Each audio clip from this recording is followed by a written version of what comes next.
ആട്ടിൻതൊഴുത്തിലേക്ക് വാതിലൂടെയല്ലാതെ മറ്റു വഴിക്ക് കടക്കുന്നവൻ ആരാണ്? കള്ളനും കവർച്ചക്കാരനും.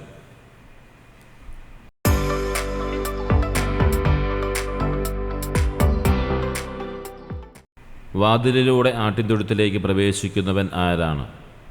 ഇടയൻ.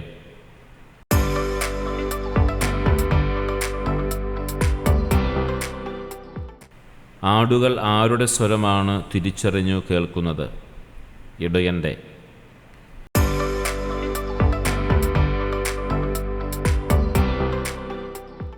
ഇടയൻ തൻ്റെ ആടുകളെ എങ്ങനെയാണ് വിളിക്കുന്നത്? പേര് ചൊല്ലി.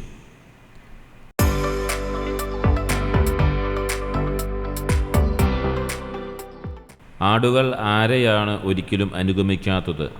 അപരിചിതനെ.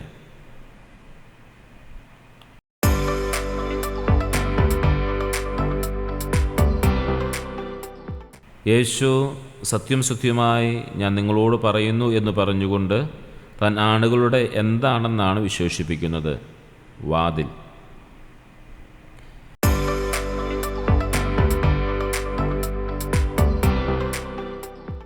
യേശുവിന് മുൻപേ വന്നവരെല്ലാം ആരായിരുന്നുവെന്നാണ് വചനം പറയുന്നത്? കള്ളന്മാരും കവർച്ചക്കാരും.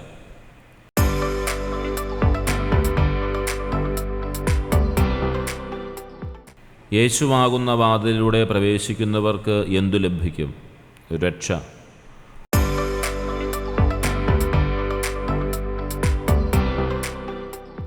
മോഷ്ടിക്കാനും കൊല്ലാനും നശിപ്പിക്കാനും വരുന്നത് ആരാണ്?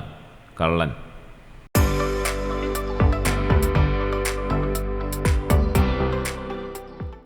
യേശു വന്നിരിക്കുന്നത് മനുഷ്യർക്ക് എന്തുണ്ടാകാനാണ്? ജീവൻ.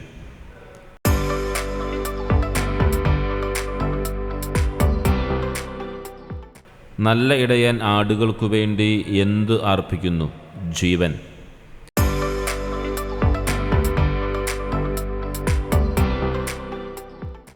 ചെന്നായി വരുന്നത് കാണുമ്പോൾ ആടുകളെ ഉപേക്ഷിച്ച് ഓടിപ്പോകുന്നത് ആരാണ്? കൂലിക്കാരൻ.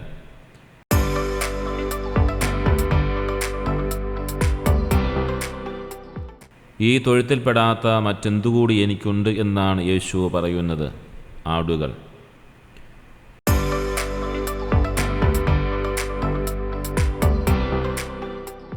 ജീവനെ സമർപ്പിക്കാനും തിരികെ എടുക്കാനുമുള്ള ഈ കൽപ്പന യേശുവിന് ആരിൽ നിന്നാണ് ലഭിച്ചത്? പിതാവിൽ നിന്ന്.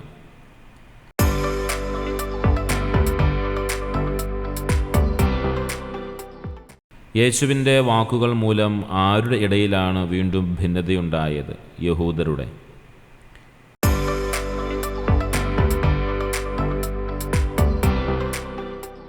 യേശുവിൻ്റെ വാക്കുകൾ കേട്ട് അവന് ഭ്രാന്താണെന്നും അവനിൽ ആരുണ്ടെന്നുമാണ് പലരും പറഞ്ഞത്? പിശാച്.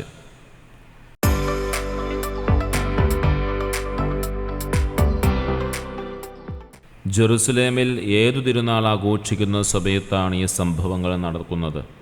പ്രതിഷ്ഠയുടെ തിരുനാൾ.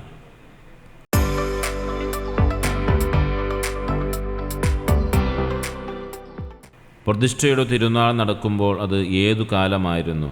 ശീതകാലം.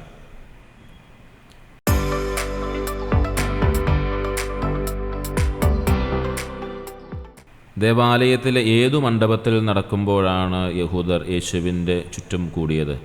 സോളമൻ്റെ മണ്ഡപത്തിൽ.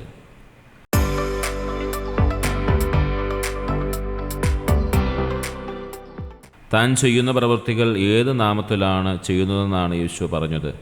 പിതാവിൻ്റെ നാമത്തിൽ.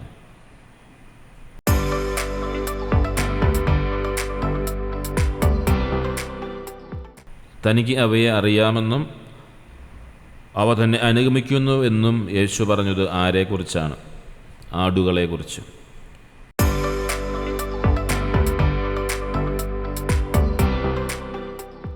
യേശു ആടുകൾക്ക് എങ്ങനെയുള്ള ജീവനാണ് നൽകുന്നത്? നിത്യജീവൻ.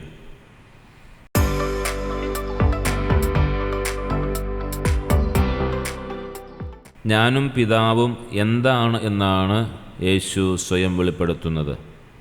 1.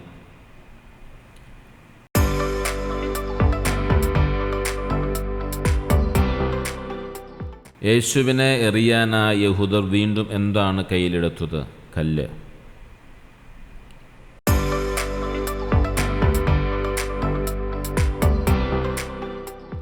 യോഹന്നാൻ ആദ്യം സ്നാനം നൽകിയിരുന്ന ഏതു നദിയുടെ മറുകരയിലാണ് യേശു വീണ്ടും പോയത്?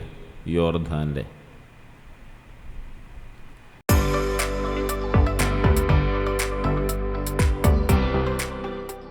ഞാൻ വന്നിരിക്കുന്നത് അവർക്ക് ജീവനുണ്ടാകുവാനും അത് സമൃദ്ധമായി ഉണ്ടാകുവാനുമാണ്. യോഹന്നാൻ 10:10.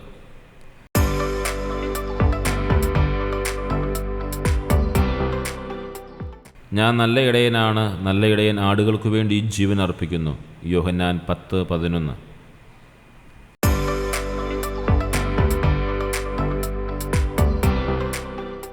എൻ്റെ ആടുകൾ എൻ്റെ സ്വരം ശ്രവിക്കുന്നു, എനിക്ക് അവയെ അറിയാം, അവ എന്നെ അനുഗമിക്കുന്നു. യോഹന്നാൻ 10:27.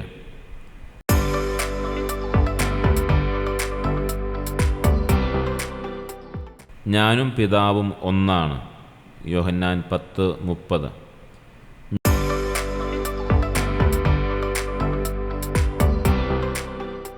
ഞാൻ എൻ്റെ പിതാവിൻ്റെ പ്രവൃത്തികൾ ചെയ്യുന്നില്ലെങ്കിൽ നിങ്ങൾ എന്നെ വിശ്വസിക്കണ്ട.